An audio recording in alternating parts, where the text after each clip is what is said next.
पाहत आहात आपल्या हक्काचं चॅनल, आपली बातमी, आपलं चॅनल वन भारत। कल्याण शहरात अनेक दिवसांपासून दररोज सकाळी 7 वाजल्यापासून ते रात्री 11 वाजल्यापर्यंत शहरातील सर्व चौक तसेच विविध मार्गावर वाहतूक कोंडी झालेली असते।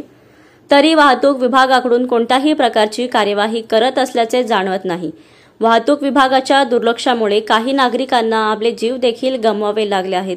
त्यामुळे कल्याण शहरातील वाहतूक समस्या त्वरित न सुटल्यास महाराष्ट्र नवनिर्माण सेना नागरिकांसोबत रस्त्यावर उतरून रास्ता रोको करण्याचा इशारा मनसेच्या वतीने वाहतूक विभागाला देण्यात आला। कल्याण शहरातील वाहतूक कोंडीबाबत मनसेने वाहतूक शाखेच्या सहाय्यक पोलीस आयुक्तांची भेट घेऊन निवेदन केले।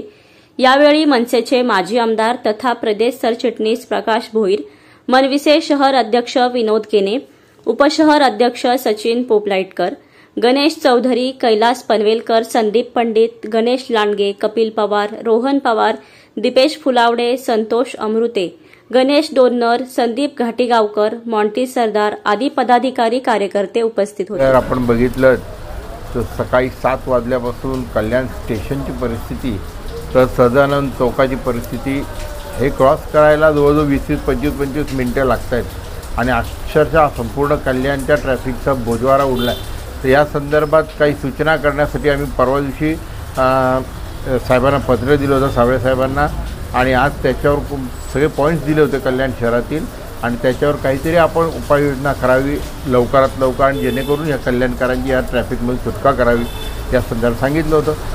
आज सर्व बाबींवर आमचं आणि त्यांचं त्या विषयावर बोलणं झालं।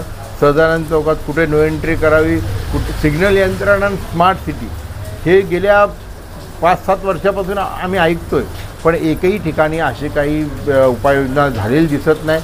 मग महापालिका असेल, RTO असेल, हे असतील किंवा स्मार्ट सिटी असेल, पण यांच्याकडून काही होत नाही। तर आम्ही यांना सांगितलं आहे की जर हे 8 दिवसात जर झालं नाही तर महाराष्ट्र नवनिर्माण सेनेतर्फे आम्ही सदानंद चौकामध्ये रास्ता रोको करणार आहोत।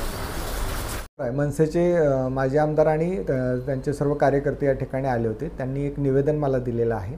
त्या निवेदनामध्ये त्यांनी विशेष करून कल्याण स्टेशन, सहजानंद चौक, शिवाजी चौक आणि इतर जे रस्ते आहेत त्या ठिकाणी होणारी वाहतूक कोंडी, त्यावर काय काय समस्या आहेत त्याचं निवेदन त्यांनी दिलेलं आहे। त्याच्यावर काय उपाययोजना करता येईल याबाबत त्यांचं आणि आमचं चर्चा झाली। त्यामध्ये काय उपाययोजना करता येईल हे त्यांना सांगण्यात आलेलं आहे। त्यावर ते समाधानी झाले आणि त्या समस्यावर उपाय करण्याकरता त्यांनी त्यांचं सहकार्यसुद्धा देऊ केलेलं आहे। तर त्यांच्या सहकार्याने आपण ज्या ज्या ठिकाणी वाहतूक कोंडी होती आपण सोडवणार आहोत।